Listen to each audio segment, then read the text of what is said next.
Admiral Corvain sat in a human holding cell aboard his own flagship. The irony was bitter. The Eternal Dominion, pride of the Valerian Navy, was now under enemy control. Human technicians moved through the ship, studying and improving systems that Valerian engineers had spent centuries developing.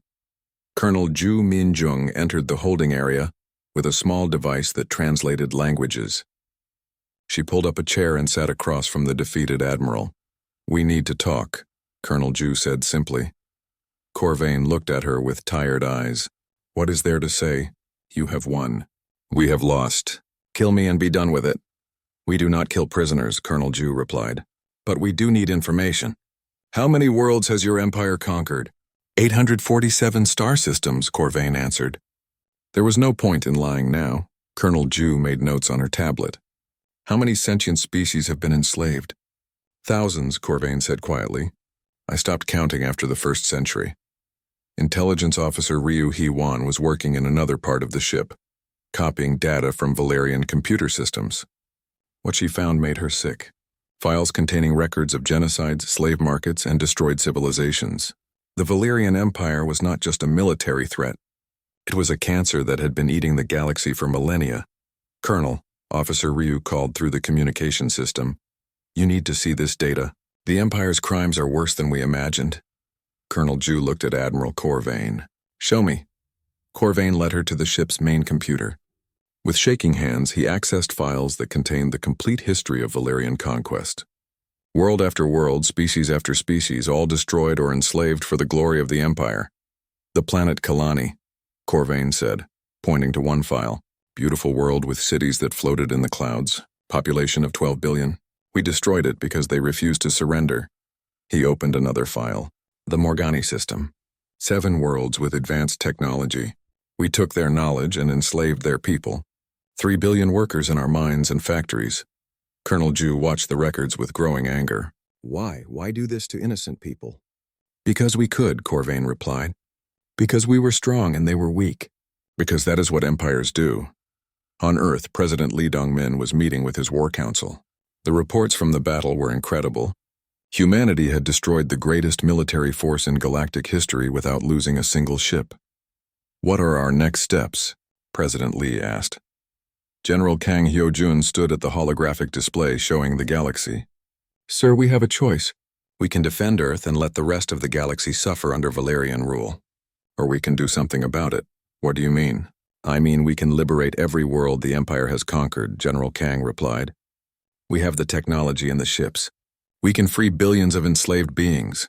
Defense Minister Park Min-ho leaned forward. "That would mean war across the entire galaxy." "The war has already started," Admiral Kim Soo-jin said. "The moment they threatened Earth, they made it our fight." President Lee looked at the star charts showing hundreds of conquered worlds. "How long would such a campaign take?" "With our technology," General Kang replied, "we could liberate the entire galaxy within a year." Back on the captured Valerian flagship, Dr. Eugene A. was studying alien technology with fascination. What she found confirmed her earlier analysis. Valerian science was crude and inefficient compared to human innovation. "Look at this," Dr. Yu said to her research team. "Their faster-than-light drives are huge and wasteful. Our systems are 10 times more efficient and 100 times smaller." Technician Ko Woon-ho, fresh out of the academy, was repairing damaged Valerian systems. Within hours, he had improved their efficiency by 300% using basic human engineering principles. "How is this possible?" Admiral Corvain asked, watching the young human work. "We think differently," Ko Woon-ho replied. "You build things to be powerful. We build them to be smart." Dr. Yu showed Admiral Corvain a comparison of human and Valerian technology. "Your people have been using the same basic designs for thousands of years. You have become stagnant. We improve our technology every day." Corvain stared at the displays in shock. Human children were casually manipulating technology that his greatest scientists barely understood. The Empire's technological superiority was an illusion. They had been bullying civilizations even more primitive than themselves. "Your empire is finished," Dr. Yu said gently. "Not because we destroyed your fleet, but because your whole civilization is based on a lie. You are not the advanced species you thought you were." Colonel Zhu returned to continue the interrogation. "We need the locations of all Valerian military bases and the coordinates of every conquered world." Why? Corvain asked. Because we are going to free them, Colonel Ju replied. Admiral Corvain laughed bitterly. Free them? Do you understand how big the galaxy is? How many worlds we control? You cannot possibly liberate them all. Watch us, Colonel Ju said. On Earth, the decision had been made. President Lee addressed the planet and all human colonies throughout the solar system. Citizens of Earth, President Lee said, today we defended our home against an enemy that has terrorized the galaxy for 3,000 years. But our job is not finished. We cannot stand by while billions of innocent beings suffer under tyranny. The speech was broadcast to every human settlement and military base. We will not become conquerors like our enemies. We will be liberators. We will restore freedom to every world the Valerian Empire has enslaved. Admiral Song Yejin was already preparing the first liberation fleet. 50,000 of humanity's most advanced ships would carry the fight to the heart of the Empire. Target? Admiral Song asked. Korath Prime, General Kang replied. The Valerian homeworld. Cut off the head of the snake. 3 weeks later, the human liberation fleet was ready to depart. Admiral Kim Soo-jin stood on the bridge of the flagship Sol Ascendant, looking at the stars that held so many enslaved worlds. All ships report ready, her aide announced. Then let us go teach the galaxy what freedom looks like, Admiral Kim said. Admiral Corvain watched the human fleet depart from his cell aboard the captured Valerian ship. He knew what they were going to do, and he knew they would succeed. Human technology was so far beyond anything the Empire possessed that resistance was impossible. What have we done? Corvain whispered to himself. For 3,000 years, the Valerian Empire had ruled through fear and superior technology. Now they faced an enemy that made them look like children playing with toys. The galaxy was about to change forever. Colonel Ju visited Admiral Corvain one last time before the Liberation Fleet departed. Your people have a choice, she said. They can fight us and be destroyed, or they can surrender and be treated with mercy. They will fight, Corvain replied. It is all they know how to do. Then they will learn why that was a mistake, Colonel Ju said. The age of the Valerian Empire is over. The age of freedom is about to begin. As the human fleet jumped to hyperspace, Admiral Corvain sat alone in his cell, knowing that everything his civilization had built was about to crumble. The primitives had become the teachers and the conquerors had become the conquered. Admiral Corvain sat in his damaged command center, staring at the tactical display that showed the remains of his once mighty fleet. 2 massive defeats in a single day. Nothing like this had ever happened in the 3,000-year history of the Valerian Empire. Sir, his aide said carefully, perhaps we should consider retreat. We could return to the Empire and request reinforcements. Corvain turned to look at his aide with burning eyes. Return? Return and tell the Empire that we were defeated by primitives? That a single human fighter disabled our flagship? The aide said nothing. Everyone on the bridge knew that returning home in defeat would mean execution for Admiral Corvain and disgrace for their entire fleet. No, Corvain said firmly. We commit everything.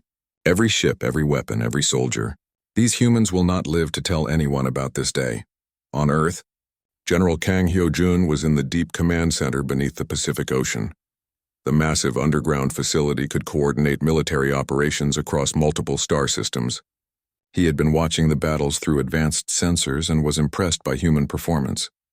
Sir, his aide reported, the aliens are gathering their entire remaining fleet, 45,000 ships moving into attack formation.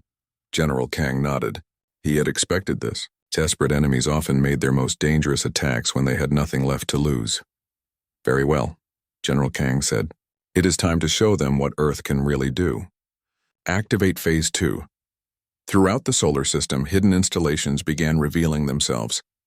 What the Valerians had thought was empty space, suddenly filled with military structures that had been camouflaged for decades.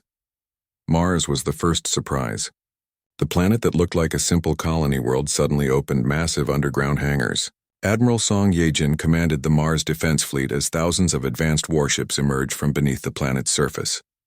Mars fleet is online, Admiral Song reported. 200,000 vessels ready for combat. The asteroid belt was the second shock. What had appeared to be mining operations were actually the largest weapons manufacturing facilities in known space. Captain Lim Tae-hyung led the asteroid belt mobile fleet as hidden ships decloaked throughout the region. Asteroid fleet reporting, Captain Lim called out. 150,000 ships ready to engage. Even the outer planets revealed their secrets. Jupiter's moons contained shipyards that had been building advanced vessels for over a century. Saturn's rings hid defensive platforms that could destroy fleets from impossible distances. Admiral Corvain watched his sensors in growing horror as more and more human ships appeared. His 45,000 vessels had seemed like an unstoppable force. Now they were vastly outnumbered by enemies with superior technology. "How many ships do they have?" Corvain asked. "Unknown, sir," his tactical officer replied. "Our sensors show at least 400,000 vessels, and more are still appearing." Corvain felt his certainty crumbling. The humans had not just been hiding advanced technology. They had turned their entire solar system into the most heavily defended fortress in the galaxy. Commander Park Ji-won was aboard one of the experimental ships that would test new weapons against the Valerian fleet. Her vessel carried prototypes that human scientists had never used in real combat. "Begin weapons testing protocol," Commander Park ordered. "Full analysis of enemy defensive capabilities." Her ship fired a dozen different experimental weapons at the approaching Valerian fleet. Gravitational bombs that created miniature black holes, quantum disruptors that made enemy ships phase out of reality, temporal weapons that aged entire vessels to dust in seconds. Each weapon was more devastating than the last. The Valerians had no defenses against technology they could not understand. Their shields and armor were useless against attacks that operated outside normal physics. "Test results are excellent," Commander Park reported. "All experimental systems performing beyond expectations." The main human fleet began its advance. Unlike the Valerian ships that moved in rigid formations, human vessels flowed through space like living things. Their coordination was perfect, their tactics fluid and adaptable. Captain Yoon Seok-ho led the elite squadron that targeted enemy command ships. His fighters moved faster than Valerian sensors could track, striking with precision that turned each attack into a masterpiece of destruction. "Remember," Captain Yoon told his pilots, "we are not just fighting for Earth. We are fighting for every species these aliens have enslaved. Make every shot count." The battle became a systematic dismantling of the Valerian Empire. Human weapons carved through enemy formations like a hot knife through ice. Ships that had terrorized the galaxy for millennia were destroyed so quickly that their crews had no time to send distress signals. Admiral Corvain's flagship came under direct assault from multiple human squadrons. The Eternal Dominion tried to fight back, but its weapons could not penetrate human defensive shields. "Sir," his weapons officer reported, "our attacks are having no effect. Their technology is beyond anything in our databases." "Keep firing," Corvain shouted. "There must be some way to hurt them." But there was not. Human technology had advanced so far beyond Valerian science that it was like comparing fire to nuclear fusion. The gap was too wide to cross. Lieutenant Colonel Nam Ki-won was coordinating the ground-based defensive systems from Mars. His weapons could reach across the solar system and strike targets with perfect accuracy. Valerian ships were being destroyed before they even knew they were under attack. "Target the heavy cruisers," Lieutenant Colonel Nam ordered. "Remove their long-range capability." Beams of coherent energy lanced out from Mars and struck Valerian ships millions of kilometers away. The aliens had no weapons that could reach across such distances, leaving them helpless against attacks they could not return. The Valerian fleet was collapsing. Their formation broke apart as ship after ship was destroyed by invisible enemies using impossible weapons. Panic spread through their ranks as commanders realized they were fighting a battle they could not win.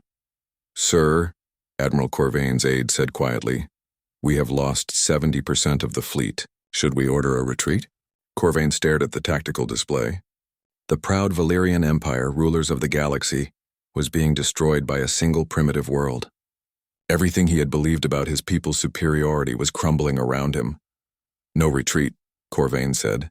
"If we cannot defeat them, then we will at least show them that the Empire does not surrender."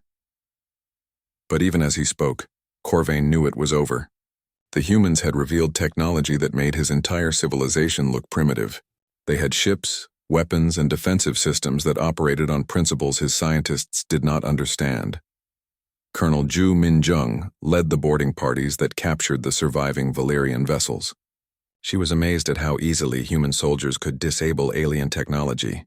Their computers were slow, their security systems were weak, and their ship designs were centuries out of date. "How did these people conquer so much of the galaxy?" one of her soldiers asked. They never fought anyone with real technology before, Colonel Ju replied. They were the biggest fish in a very small pond. As the battle continued, it became clear that this was not a fight between equals. This was an advanced civilization dealing with primitive raiders. The humans were not just defending their home. They were ending a threat that had terrorized the galaxy for thousands of years. Admiral Corvain's flagship was boarded by human soldiers who moved through the ship like they owned it. His crew surrendered without a fight, overwhelmed by technology they could not comprehend. When the humans reached the bridge, Admiral Corvain was sitting alone in his command chair, staring at the stars through the shattered viewscreen. Admiral Corvain, Colonel Ju said formally, I am placing you under arrest for crimes against sentient species. Corvain looked up at the human officer. She was small compared to his species, but she commanded technology that had just destroyed the greatest fleet in galactic history. What are you going to do with us? Corvain asked. Colonel Ju smiled. That depends on what you choose to tell us about the worlds your empire has enslaved. For the first time, Admiral Corvain realized that this defeat might be the beginning of something much larger than a single lost battle. Admiral Corvain was furious. His advanced fleet had been destroyed by enemies he could not even see. No species in the galaxy had ever defeated Valerian forces so completely. He decided to show these humans what real power looked like. Send forward the assault fleet, Corvain ordered. 5,000 of our best ships. Destroy everything in this system. The assault fleet was made up of the Empire's most deadly warships. Each one could destroy a city with a single shot. These were the ships that had burned 1,000 worlds and made entire species surrender in terror. Fleet Admiral Cho Sang-min watched the approaching Valerian ships from his hidden command center. He had studied alien tactics for years and he knew exactly what they were trying to do. The aliens wanted to use fear and overwhelming force to break human resistance. They still do not understand, Admiral Cho said to his staff. They think this is about who has bigger guns. What are your orders, sir? His aide asked. Show them that bigger is not always better, Admiral Cho replied. Activate the Sol defense grid, full power. Throughout the solar system, hidden weapons platforms came online. What had looked like empty space suddenly filled with defensive systems that had been waiting silently for decades. Asteroid bases, hidden space stations, and camouflaged weapon platforms all revealed themselves at once. Captain Huang Min-su was leading a squadron of stealth fighters that moved like ghosts through space.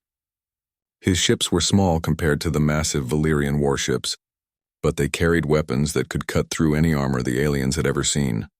Remember, Captain Huang told his pilots, hit fast, hit hard, and get out. Do not give them time to figure out where we are. The Valerian ships moved in their traditional attack formation. They had used the same tactics for thousands of years because they had always worked. Advance slowly, use overwhelming firepower, and crush any resistance. But these tactics had never been tested against human innovation. The first Valerian ship exploded without warning. One moment it was flying in formation, the next it was expanding debris and superheated gas. The ship's sensors never detected the attack that killed it.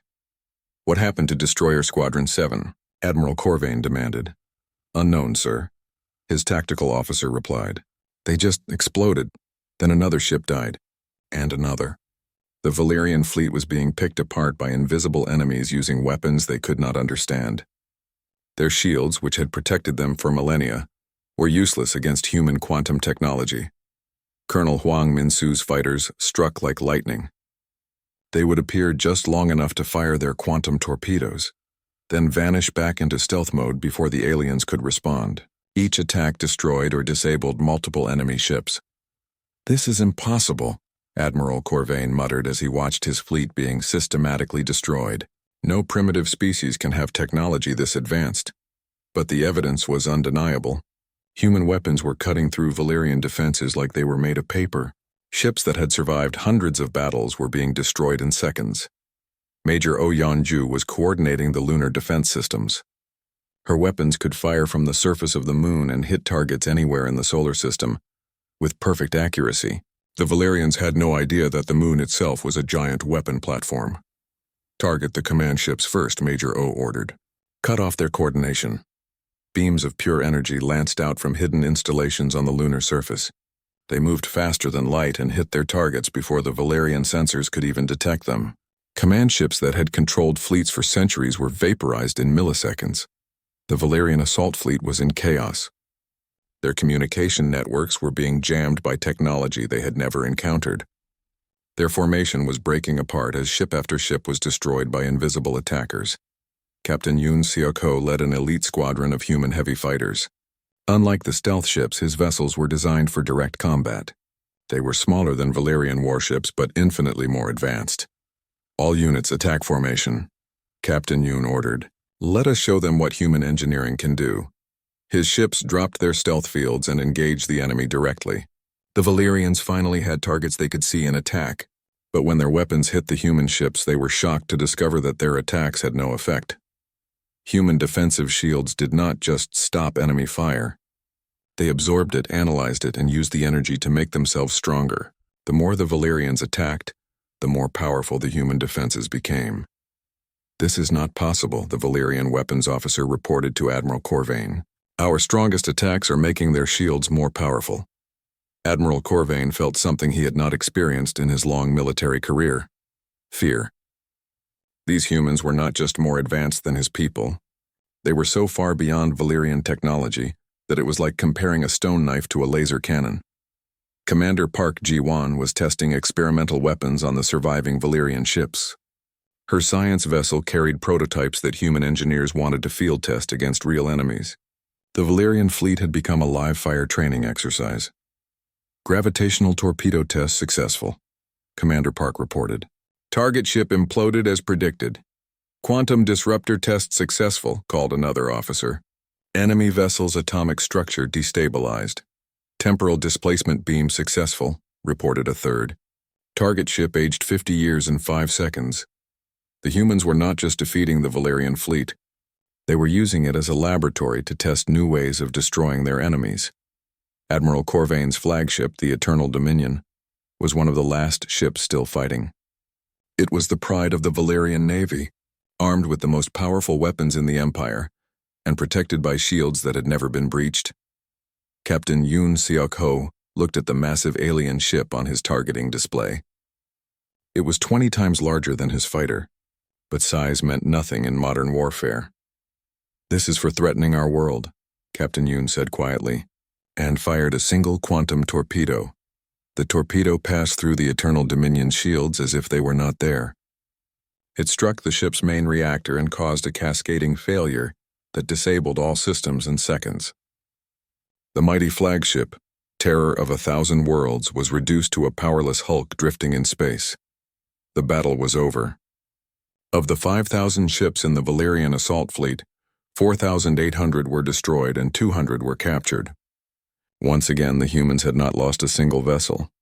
Admiral Corvain sat in his darkened command center, emergency power barely keeping life support running. Around him, his crew worked frantically to restore basic systems. The greatest warship in the Valerian Empire had been defeated by a single small human fighter. "Sir," his aide said quietly, "we are receiving a transmission from the human fleet." "Put it through," Corvain said. Captain Yoon Seok-ho's face appeared on the damaged view screen. He looked calm and professional, not like someone who had just won an impossible victory. "Admiral Corvain," Captain Yoon said, "you have 3 choices. Surrender now and your surviving crews will be treated well. Continue fighting and be destroyed, or leave our solar system immediately and never return." Corvain looked around his ruined bridge. His mighty fleet was gone. His most powerful ships were debris. His 3,000-year empire had been humbled by a species they had thought was primitive. "What are you?" Corvain asked. Captain Yoon smiled. "We are humans. We are Earth's children, and we do not give up our home without a fight." The transmission ended, leaving Admiral Corvain alone with the wreckage of his arrogance and the terrible knowledge that his empire had just met its match. The Valerian fleet moved closer to Earth like a dark cloud covering the stars. Admiral Corvain was confident this would be another easy victory. His ships had the best weapons and shields in the galaxy. What could these primitive humans possibly do against such power? Dr. Yu Jinne was working frantically in her laboratory deep under Seoul. She was Earth's top expert on alien technology, and she had been studying the intercepted Valerian signals for hours. The aliens were powerful, but she was starting to see weaknesses in their systems. Their shields are strong but simple, she told the War Council through a secure video link. They protect against energy weapons and physical impacts, but they have never faced quantum phase technology. What does that mean? President Lee asked. It means our weapons will go right through their defenses like they do not exist, Dr. Yu replied. They have never seen anything like what we can do. Commander Shin Jae-ho was at his station in the hidden control center on the dark side of the moon. Around him, dozens of technicians were bringing online systems that had been waiting for this moment for decades. The Sol defense grid was humanity's greatest secret. Grid status report. Commander Shin called out. Asteroid. Station Alpha 7 is online, came the first reply. Deep space platform. Bravo 12 is ready, called another technician. All Mars orbital defenses are standing by, reported a third. One by one, hundreds of hidden installations throughout the solar system came to life. What looked like harmless space rocks and old satellites were actually the most advanced weapons ever built. The Valerians could not see them because their sensors were designed to find conventional technology. Lieutenant Colonel Nam Ki-wan was on Mars, deep inside a mountain that looked empty from space. But inside the mountain was a massive military base that had been under construction for over a century. Thousands of Earth's best engineers and scientists had worked in secret to build weapons that could defend humanity. Begin activation sequence, Nam Ki-wan ordered. Around him, huge machines hummed to life. These were not just weapons, but manufacturing plants that could build new ships and ammunition faster than any enemy could destroy them. Mars was not just a colony. It was a fortress world that could supply an entire war.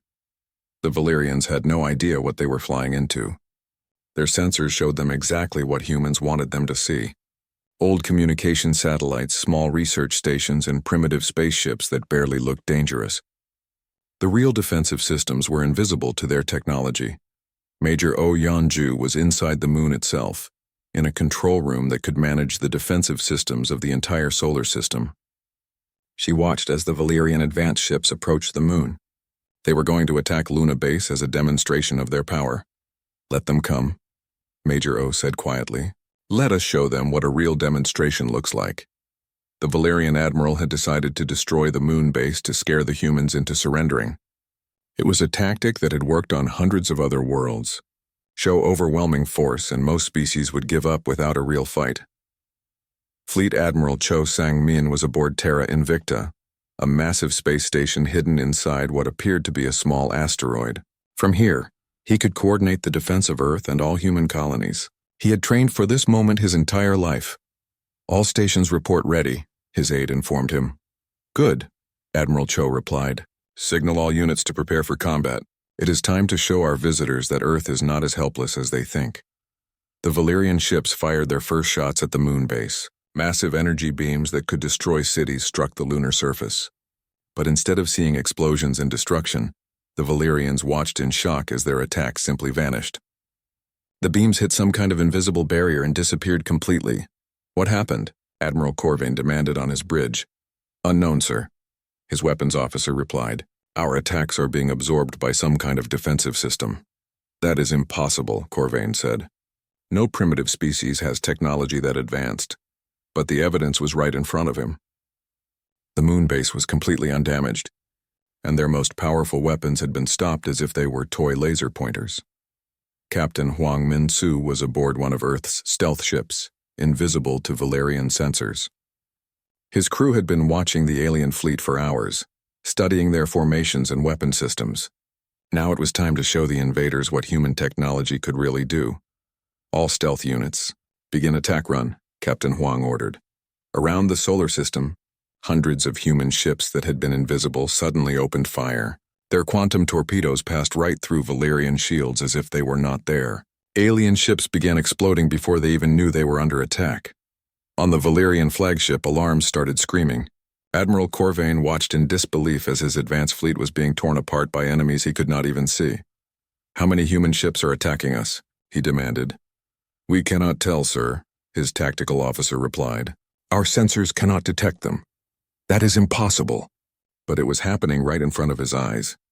The mighty Valerian Empire, conquerors of 1,000 worlds, was being defeated by an enemy they had thought was primitive and helpless. Colonel Bae Soo-young led the boarding teams that captured the disabled Valerian ships. She was amazed at how crude their technology was compared to human systems. Their computers were slow, their weapons were inefficient, and their ship designs were hundreds of years behind human engineering. How did these people conquer so much of the galaxy? One of her soldiers asked. They were fighting enemies even more primitive than themselves, Colonel Bay replied. They have never faced anyone with real technology before. Dr. Eugene A. was studying the captured Valerian equipment. What she found shocked her. The aliens had powerful weapons, but they were built like ancient Earth technology. They used brute force instead of elegance, raw power instead of efficiency. They are like someone who builds a hammer when they need a precision tool, she reported to the War Council. Strong but clumsy. We can defeat them easily. The first battle was over in less than 5 minutes. Of the 5,000 Valerian ships in the advance fleet, nearly 4,000 were destroyed and the rest were captured. The humans had not lost a single vessel.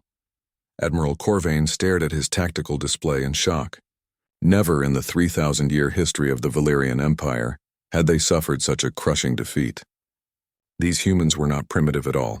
They were more advanced than the Valerians had ever dreamed of being. "Sir," his aide said quietly, "what are your orders?" Corvain did not answer right away. Everything he thought he knew about warfare had just been proven wrong. The Empire's greatest strength was its ability to intimidate enemies with superior technology. But these humans had technology that made Valerian ships look like ancient relics. "Prepare the main fleet for battle," Corvain finally said. "We will show them what the full power of the Empire can do." But deep down he was beginning to understand that this would not be like any battle the Valerians had ever fought before. The darkness of space suddenly exploded with light as 50,000 alien warships appeared near Earth's solar system. Each ship was massive, bigger than any building humans had ever made. They moved in perfect formation like a deadly dance that had conquered worlds for 3,000 years. Admiral Thexis Corvain stood on the bridge of his flagship, the Eternal Dominion. He was tall and pale, with 4 arms and eyes that glowed red in the dark. His species, the Valerians, had ruled the galaxy longer than human civilization had existed. They had destroyed 847 star systems and enslaved billions of creatures across the universe. Corvain looked at the small blue planet on his screens. Earth seemed so tiny and helpless. His computers told him the humans were primitive. They still used chemical rockets and had barely learned to travel between planets. This would be another easy victory. On Earth's moon, Captain Han Wu was working the night shift at Luna Base when his computer started screaming with alarms. The screens showed so many ships that the sensors could barely count them all. Han Wu had been a soldier for 20 years, but he had never seen anything like this. "Get me Earth Command right now," Han Wu said to his team. His hands were steady, but his heart was racing. This was the moment everyone had feared but hoped would never come. Aliens had found Earth, and they did not look friendly. The alien message came through on all radio frequencies at the same time. It was translated into every human language. Admiral Corvain's voice was cold and proud as he spoke to the entire planet. "People of Earth, you are now subjects of the Valerian Empire. Your planet will be added to our collection. You have 24 hours to surrender completely. Send your leaders to our ships with no weapons. Accept our rule, and some of you may live as slaves. Refuse, and we will destroy every city, every building, every living thing on your world." The message showed videos of other planets the Valerians had conquered, cities burning, people running in terror, entire species wiped out in minutes. The aliens wanted humans to see what happened to those who fought back. In the emergency meeting room deep under Washington, President Lee Dong-min sat with his top advisors. Defense Minister Park Min-ho was reading reports from military bases around the world. Admiral Kim Soo-jin was studying the alien fleet positions. "How long do we have?" President Lee asked. 24 hours, sir," Admiral Kim replied. "But they could attack any time they want." "What are our options?" Defense Minister Park asked. The room was quiet for a long moment. Everyone knew that Earth's military was no match for aliens who had conquered thousands of worlds. The human Space Force had only a few hundred ships, and most of them were small patrol vessels. President Lee looked around the table at his advisors. These were good people who had spent their lives protecting Earth. Now they faced an enemy that seemed impossible to defeat. "Sir," Admiral Kim said quietly, "there is something you should know, something we have kept secret for a very long time." President Lee raised his eyebrows. "What kind of secret?" "The kind that might save us all." Admiral Kim replied. Meanwhile, on the Valerian flagship, Admiral Corvain was enjoying a fine meal while watching his fleet move closer to Earth. He had done this so many times before. The pattern was always the same. First came fear, then desperate messages begging for mercy, then complete surrender. His aide, Commander Vex, approached his table. "Sir, we are receiving a response from the human leaders." "Already?" Corvain was surprised. Usually it took primitive species much longer to accept their fate. "What do they say?" Commander Vex looked confused. "Sir, they say no." "No?" Corvain laughed. "What do you mean, no?" "They sent a very short message, sir. It says, 'We decline your offer. Please remove yourselves from our solar system.'" Corvain stopped laughing. In 3,000 years of conquest, no species had ever told the Valerian Empire to leave. Most begged for mercy. Some tried to negotiate. A few fought back briefly before being crushed.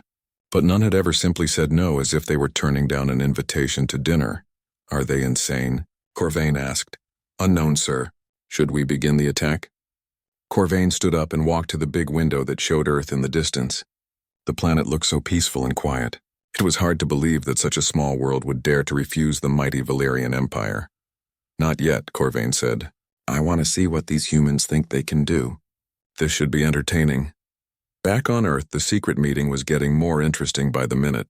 Admiral Kim had opened a locked briefcase and was showing President Lee documents marked with the highest security level. "Sir, for the past 200 years we have been preparing for this day," Admiral Kim explained. "Not just Earth, but all human colonies and bases throughout the solar system." "Preparing how?" President Lee asked. "We found something in 1823, Admiral Kim said. A crashed alien ship in Antarctica. We have been studying it and improving on their technology ever since. What these Valerians see as a primitive planet is actually the most advanced military fortress in the galaxy." Defense Minister Park leaned forward. "Are you saying we can fight them?" Admiral Kim smiled for the first time since the aliens arrived. "Sir, I am saying we can do much more than fight them. We can show them why no one should ever threaten Earth." President Lee looked at the documents. They showed weapons and ships that seemed like science fiction. Hidden bases on Mars, secret factories in the asteroid belt, defensive systems that made Earth look helpless while hiding incredible power. "How many people know about this?" President Lee asked. "Only those who need to know, sir. We have been very careful to keep this secret. We wanted our enemies to think we were weak until the moment we proved them wrong." On the Valerian ships, the final preparations for invasion were beginning. Admiral Corvain expected this to be over quickly. After Earth was conquered, he would add another world to his collection and move on to the next target. But something was about to happen that would change everything. The Valerian Empire was about to learn that some species should never be underestimated.